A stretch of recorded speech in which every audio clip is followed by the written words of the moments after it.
Eu sou muito criativo, mas chega um momento que eu me surpreendo com a minha criatividade.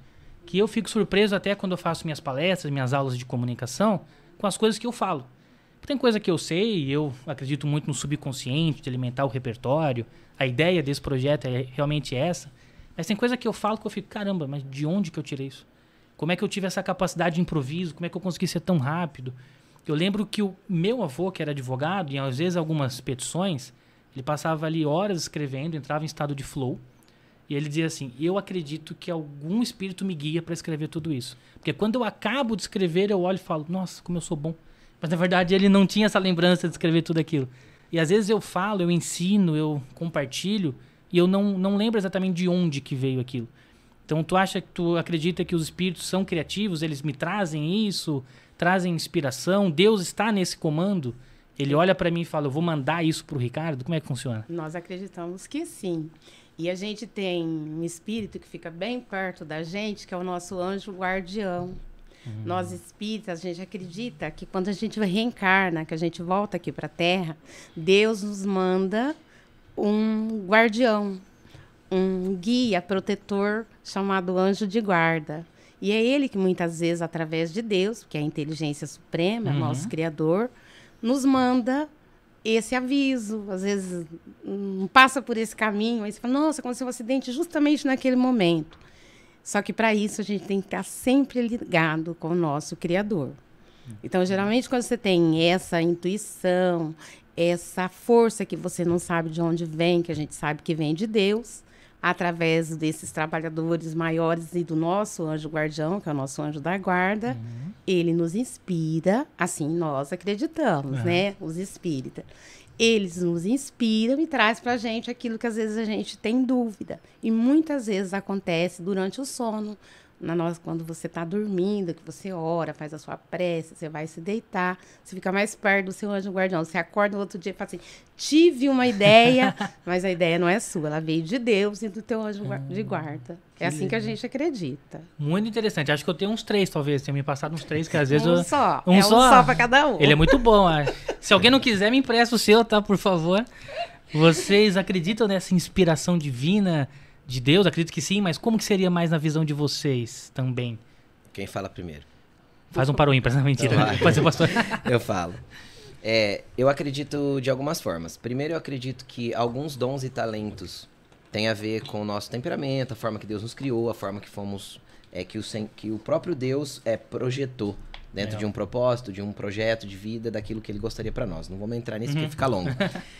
Então, eu acredito que parte o Senhor já deposita na nossa criação. E a outra parte, eu acredito muito na inspiração divina, através do Espírito Santo. Acredito muito, afinal, ele habita em nós. Né? O Senhor Jesus disse assim, ó, é bom que eu vá antes de morrer. Porque se eu não for, o Espírito Consolador, o Espírito Santo não virá. Mas se eu for, eu enviarei para vocês. E ele estará para sempre com vocês. Então, a morte de Jesus, ou seja, 40 dias depois da ressurreição dele, no dia de Pentecostes, Atos capítulo 2, ele envia o Espírito Santo. E todos aqueles que creem recebem o Espírito Santo. E o Espírito Santo, ele está dentro de nós. Conectado ao nosso espírito humano. E ele é Deus, como Deus. Então, a Bíblia diz que o Espírito sonda as profundezas do coração de Deus e revela a nós pequeninos. Nossa. Então, eu creio muito que sim, existem coisas que o Espírito Santo coloca dentro do nosso coração e starta na nossa mente que não tem nada a ver com a gente. Não tem nada a ver com a gente. E esse sentimento eu também tenho ao final de algumas pregações. Interessante. Algumas pregações eu termino e preciso fazer várias anotações. Eu tenho todas anotadas. Coisas quase novas. Todas. Isso porque não estava no meu esboço, não estava ali preparado. Eu não tinha compreendido daquela forma, mas flui de uma forma tão espontânea que eu termino e eu pego o meu bloco de notas e vou anotar aquilo que na hora eu entendi. Que veio na hora ali. Que interessante. Isso é muito bacana. Porque eu já vi várias pessoas falando assim, nossa, acabei de receber a mensagem de Deus aqui. Eu ficava, como assim, tão direto? Assim, eu queria ter esse canal também. Mas muitas vezes essa inspiração vem. Sim. A gente não sabe de onde é. Padre Carlos. Eu comungo da mesma ideia do pastor, né? Para nós cristãos, acho que essa é uma ideia cristã mesmo. da inspiração de vir do próprio Espírito Santo, que é Deus. Eu digo por experiência própria também. Certos momentos eu falo, poxa vida, mas eu nunca teria capacidade de dizer isso. Toda vez quando eu vou celebrar a Eucaristia, antes de celebrar eu digo, vem Espírito Santo e conduza esta celebração, toma o lugar que é teu. Arrepiei agora. Porque eu sei que é Ele que conduz, é Ele que direciona, é Ele que fala através de mim, através das ações litúrgicas, através da música. Então, a inspiração, de fato, acredito sim na inspiração que vem do Espírito Santo. Peço sempre, porque olhando as nossas limitações, a gente não é capaz de ver tanta grandeza. E o próprio Deus, o próprio Jesus disse, o Espírito virá e falará para vós, né? Então, Ele é quem fala. Então, acredito, como pastor, o Espírito Santo é que nos inspira. Muito bom.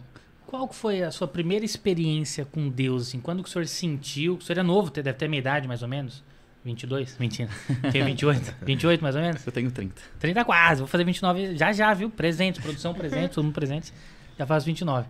Mas quando que foi o teu primeiro contato, assim, com Deus? Eu já fiz 28. Já fez 28? Já. Ontem, no caso? Não, faz um tempo. Faz alguns anos já.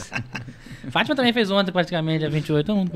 Todo mundo da mesma idade. Olha que legal, juventude falando. Mas quando foi teu primeiro contato? Foi muito cedo e por isso que hoje o senhor é padre muito cedo? Também tá muito cedo? Não sei, mas jovem? Sim, eu fui ordenado padre com 20, diácono, 25, 26 padre. Vou fazer 5 anos já, né, de padre. Eu acredito, a minha experiência com Deus, olhando, fazendo uma teografia, eu falo que a experiência começou no ventre da minha mãe. Eu tenho isso muito forte comigo, porque eu venho de uma família não católica. Eu venho de uma família batizada, porém não praticante, né? Uhum. E quando a minha mãe ficou grávida de mim, muito jovem, 17 anos, ela tentou cometer o aborto, né? E aquilo não teve sucesso, né? Aquela prática não teve sucesso. Então eu falo que a experiência de Deus, e nunca meus pais me ensinaram a rezar, nunca meus pais falaram de Deus para mim. E desde criança, desde que eu me entendo por gente, minha mãe fala isso, a minha avó dizia isso, que a primeira palavra que eu disse era padre.